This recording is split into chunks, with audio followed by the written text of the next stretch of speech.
बिस्मिल्लाहिर्रहमानिर्रहीम। नाज़रीन, प्रोग्राम होना के चाहिए के साथ मैं हूं शमशाद मांगट और हमेशा की तरह हमारे साथ मौजूद हैं जनाब इजाज चौधरी साहब, जो कि सीनियर सियासतदान हैं। आज हम उनसे बात करेंगे कि इमरान खान और एस्टेब्लिशमेंट के दरमियान क्या बर्फ पिघली है या नहीं। चौधरी साहब, क्या समझते हैं आप कि इमरान खान साहब की और एस्टेब्लिशमेंट की दोस्ती हुई है या नहीं? दोस्ती तो खैर आप दूसरे पैराए में या कोई और मतलब में ना हो, लेकिन जो वर्किंग रिलेशनशिप है वो तो होनी ही होनी है, क्योंकि इमरान खान पाकिस्तान की सबसे बड़ी पार्टी के हेड हैं और इस वक्त कोई माने या ना माने सबसे मकबूल सियासतदान है। तो आज नहीं तो कल, क्योंकि इसके बगैर जमहूरियत का पहिया तो चल नहीं सकता। तो बैकडोर राब्ते या सदर साहब के ज़रिए या कुछ ना कुछ तो हर वक्त होता रहता है। चौधरी साहब, मैंने तो ऐसी खबरें भी सुनी हैं कि अब तो अमरीकी इंतजामिया ने भी कह दिया है पाकिस्तान की इस्टेब्लिशमेंट से कि हम इमरान खान के बगैर हम नहीं चल सकते, क्योंकि अवामी जड़ें जो हैं वो इमरान खान की ज़्यादा मजबूत हैं। आपके पास कोई है ऐसी इंफॉर्मेशन?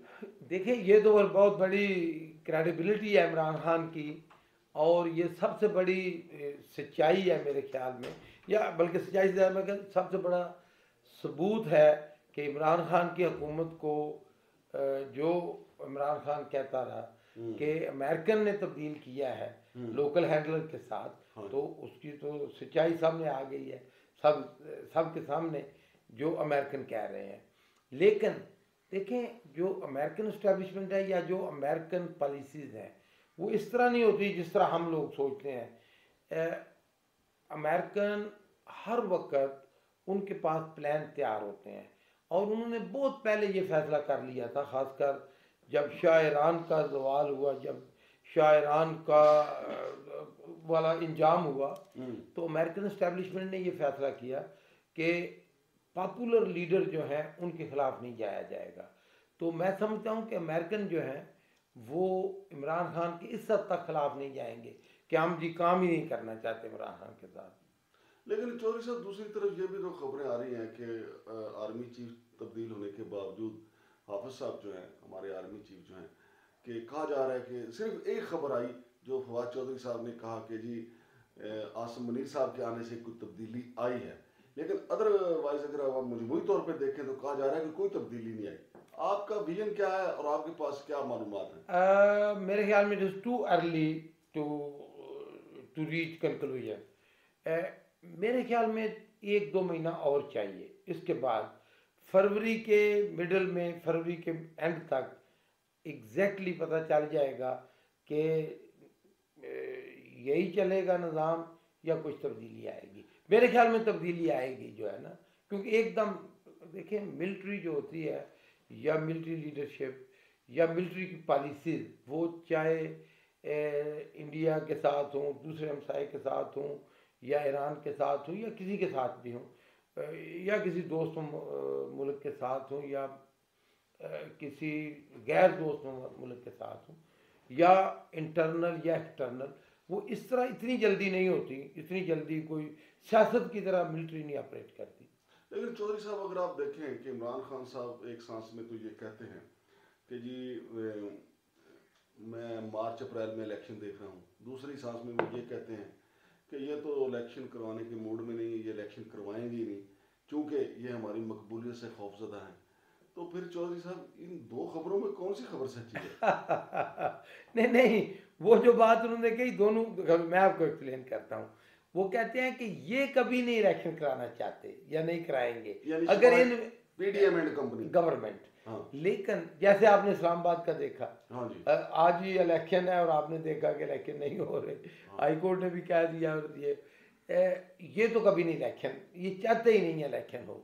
अब तो आपने सुन भी लिया कि किस तरह की मतलब आप भी कैपिटल में हैं, मैं भी इस्लामाबाद में हूँ, तो किस तरह की यहाँ अफवाहें, rumour, information, drawing room politics किस तरह होती है, और किस तरह साल का, 2 साल का, 3 साल का इंटर्म गवर्नमेंट का शोशा या अफवाह या कोई प्लान चल रहा है।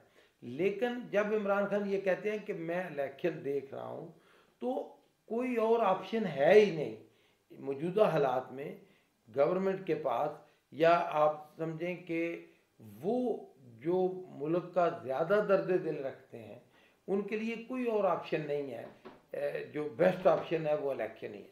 तो नहीं इसलिए इमरान खान कहते हैं नहीं, कि इलेक्शन। वो सर जी मुतबादल ऑप्शन के तौर पे ये टेक्नोक्रेट वाला आइडिया आया तो है। आप क्या समझते हैं, टेक्नोक्रेट वाले ये उनके पास ऐसा कोई अलादीन का चिराग होगा कि मसाइल हल हो जाएंगे? नहीं, देखें वो क्या कहते हैं, मतलब देखिए उस किसी हद तक एक बात में वजन है। वो जो दलाइल देते हैं, मैं ये नहीं कह रहा कि उनकी बात सही है, वो ये कहते हैं कि जब 3 साल के लिए टेक्नोक्रेट गवर्नमेंट आएगी तो वो एक तो आईएमएफ की बात मानेगी, जो आईएमएफ कहेगा उनको कोई गर्ज नहीं, प्राइसेस बढ़ाओ, कम करो, ज़्यादा करो, जो वो कहेंगी वो उसको मनोवन उसको तस्लीम करेंगे। दूसरा, उनको कोई मजबूरियां नहीं होंगी कि एमएनए को फंड दो, एमपीए को फंड दो, ये करो वो करो, वो उन मजबूरियों से बाहर होते हैं। तीसरी और सबसे आम बात ये है कि उन्होंने इलेक्शन नहीं लड़ना। जब उन्होंने इलेक्शन नहीं लड़ना तो उनके लिए कोई मसला ही नहीं है कि कोई फैसला करना भी। देखें मेरे लिए मेरा हल्का है, जैसे या कोई भी सियासतदान है, तो हमें आवाम की नब्ज़, हमें आवाम की राय, हमें आवाम की सहूलियात देखनी पड़ती हैं।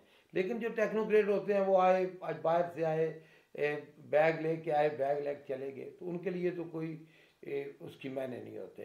तो वो जो कहते हैं कि अगर टेक्नोक्रेट गवर्नमेंट होगी तो मैं नहीं समझता कि वो ठीक कर पाएंगे जिस तरह के हालात।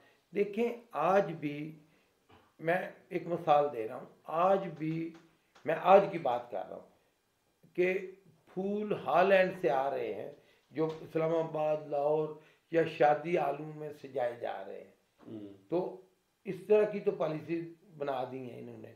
और ये जब भी नवाज गवर्नमेंट आती है, मतलब नवाज ही हो गई ना जी, शहबाज नवाज, PMLN एक ही है सारा, तो इनकी इनकी जो इकानमी है ये अजीबोगरीब है।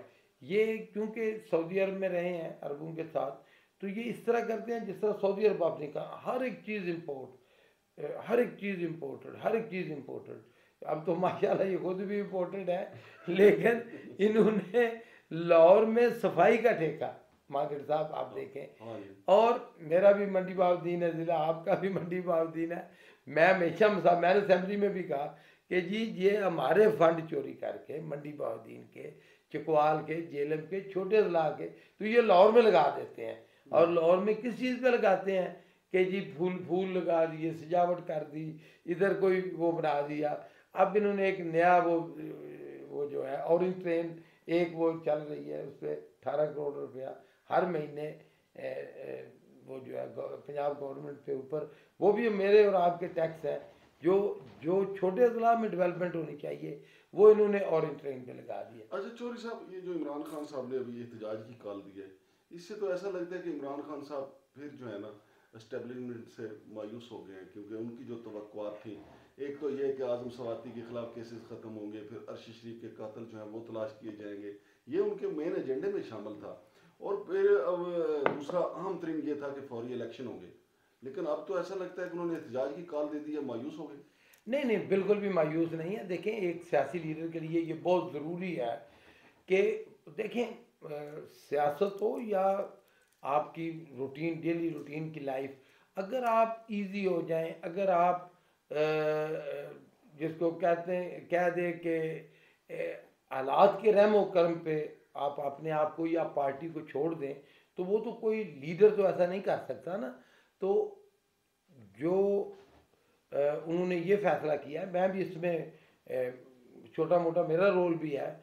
मैंने भी खान साहब को, हमने भी कहा कि ये जी ये अगर हम इस तरह बैठ जाएंगे कि ये जो लोग आर्गुमेंट दे रहे हैं जी लोग थक गए हैं, बिल्कुल भी जो वर्कर हैं, सियासी वर्कर या दर्द दिल रखने वाले लोग पाकिस्तानी, वो तो पहले से ज़्यादा उनमें पैशन, जज्बा आ गया कि अगर हमने अब मुल्क के लिए बाहर ना निकले या अगर हमने कुछ जद्दोजहद ना की तो तारीख हमें कभी माफ़ नहीं करेगी।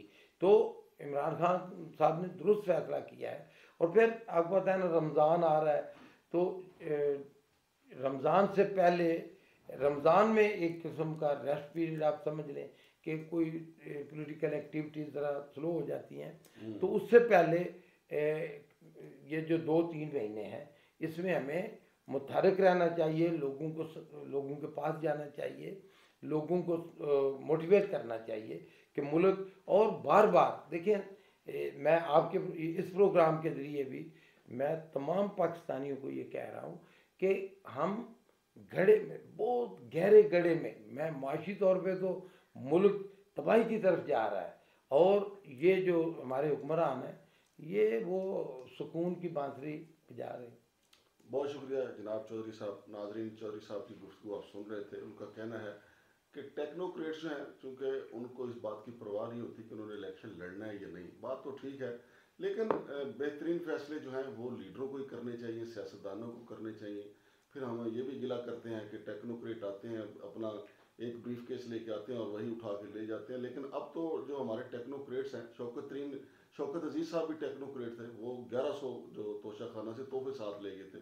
अब सुना है कि उन्होंने बैरून मुल्क जो उनका घर है उसमें वो सारे अपनी दीवारों पर लटकाए हुए हैं।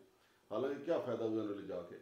तो चौधरी साहब से दोबारा फिर मीटिंग करेंगे, बैठक करेंगे और इनसे मुल्क के हालात पर बातचीत करेंगे। शमशाद मामिर को इजाज़त दीजिए। अल्लाह हाफ़िज़।